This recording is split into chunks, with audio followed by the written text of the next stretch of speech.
मेरे पिछले वीडियो में हमने ए, एन और द का यूज़ करना सीखा था।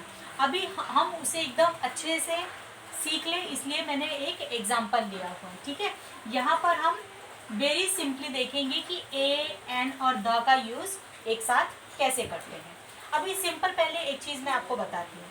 देखो, जब जैसे यहाँ पर किसकी बात हो रही है, फार्मर की बात हो रही है। ठीक है, अब यहाँ पर फार्मर की पहली बार एंट्री हो रही है, मतलब हम सिंपली एक जनरल सी चीज़ बता रहे हैं कि there was farmer.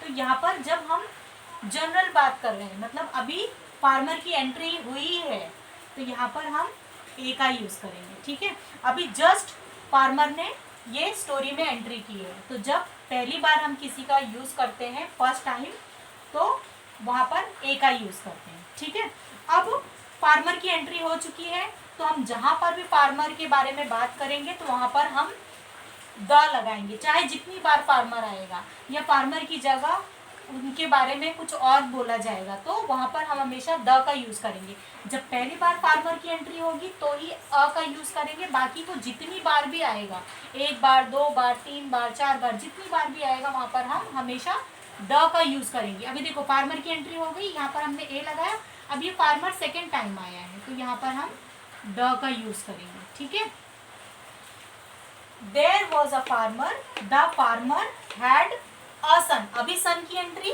First time हुई, पहले यहाँ पर कहीं पर भी सन का जिक्र नहीं हुआ था, कहीं पर भी नहीं। सन की एंट्री फर्स्ट टाइम हुई है, इसलिए यहाँ पर ए लगेगा। ठीक है, अब there was a farmer, the farmer had a son. अभी यहाँ पर सन की एंट्री सेकेंड टाइम हुई, एक बार सन आ चुका है, ये सेकेंड टाइम सन आया है, तो अब जितनी बार भी सन आएगा कहीं पर भी, वहां पर हम द का ही यूज करेंगे। फर्स्ट टाइम जब किसी की एंट्री होती है, फर्स्ट टाइम जब हम किसी को किसी के लिए यूज करते हैं तो वहां पे अ लगता है, लेकिन जब हम सेकेंड टाइम यूज करते हैं तो वहां पर द लगता है, क्योंकि अब सन ऑलरेडी आ चुका है स्टोरी में, तो ये सेकेंड टाइम आया है, इसलिए यहाँ पर हम द का यूज करेंगे। ठीक है, द सन वॉज अनएजुकेटेड। ठीक है, अब फादर की एंट्री ऑलरेडी हो चुकी है, फार्मर कौन था, सन का फादर है, तो फार्मर हमने किसकी जगह पे यूज, फादर किसकी जगह पे हमने यूज किया है, फार्मर की जगह पे, तो मतलब फार्मर की एंट्री ऑलरेडी हो चुकी है, तो यहाँ पर क्या आएगा, द आएगा।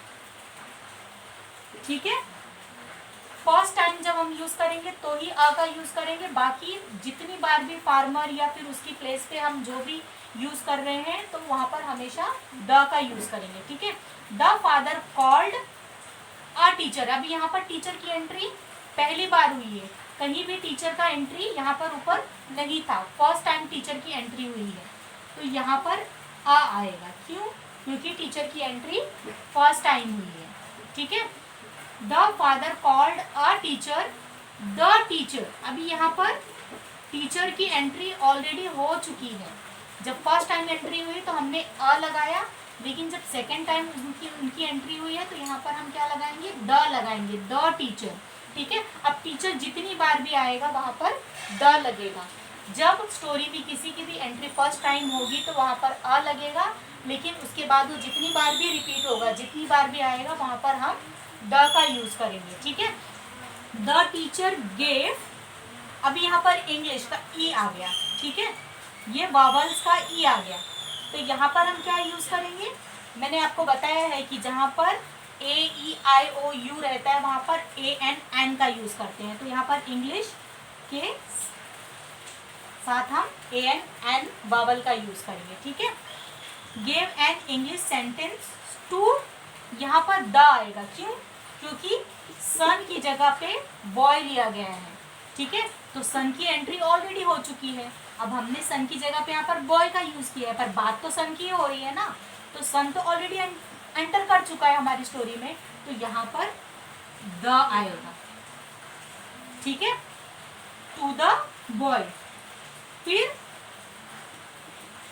यहाँ पर the boy translated the sentence, sentence का भी यूज पहले हो चुका है, तो यहाँ पर भी क्या आएगा, हमारा द लग जाएगा।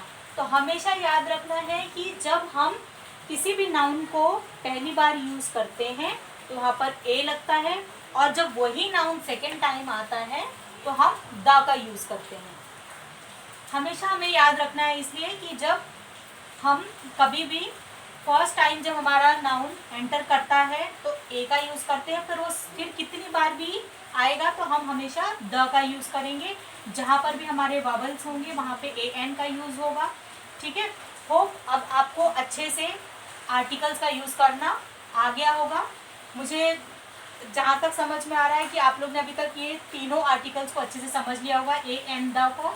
अगर आपको मेरा वीडियो अच्छा लगा होगा तो प्लीज़ मेरे चैनल को लाइक और सब्सक्राइब और कीजिएगा, जिससे कि मेरे और अच्छे अच्छे वीडियोस आप तक मैं पहुंचा सकूं। Thank you so much.